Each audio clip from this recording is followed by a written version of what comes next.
En santé, l'Organisation mondiale de la santé en Côte d'Ivoire, le programme de lutte contre le tabagisme, l'alcoolisme, la toxicomanie et les autres addictions et leurs partenaires se sont retrouvés ce mardi 27 août lors d'un atelier national.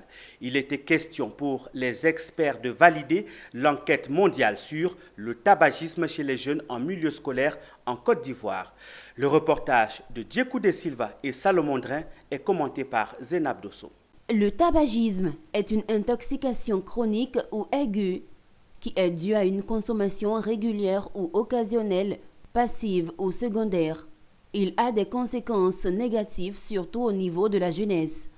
Et la Côte d'Ivoire veut lutter efficacement contre ce fléau, d'où cet atelier de validation de l'enquête mondiale sur le tabagisme chez les jeunes en milieu scolaire en Côte d'Ivoire. Nous sommes ce matin à l'atelier de restitution de l'enquête mondiale chez les jeunes de 13 à 15 ans.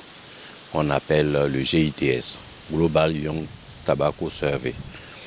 Une enquête qui est organisée avec l'appui technique et financier de l'OMS et du CDC Atlanta qui accompagne le ministère de la Santé pour mener à bien collecter des données sur le tabagisme chez les jeunes. Tous les experts sont amenés à évaluer, c'est pour ça qu'on a cet atelier.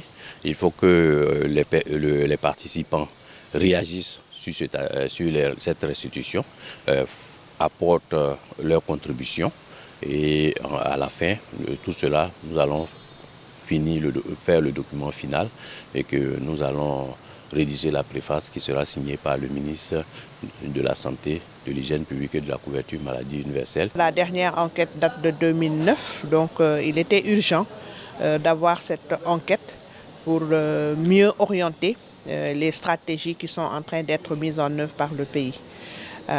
C'est une enquête une activité d'autant plus importante que c'est un outil qui permet d'aider les pays de soutenir le programme Empower de l'Organisation mondiale de la santé, qui est basé sur des mesures de réduction de la demande et qui sont des mesures qui ont prouvé leur efficacité, qui sont evidence-based et qui sont contenues également dans la Convention cadre de l'Organisation mondiale de la santé pour la lutte anti-tabac. Le Programme national de lutte contre le tabagisme, l'alcoolisme, la toxicomanie et les autres addictions, PNLTA, met en œuvre le programme du ministère de la Santé, de l'Hygiène publique et de la couverture maladie universelle. Notons qu'en 2021, 1,3 milliard de personnes consommaient le tabac dans le monde, dont 80% dans les pays à faible revenu. Le tabagisme tue chaque année 8 millions de personnes dans le monde, soit 1,2 million de non-fumeurs exposés.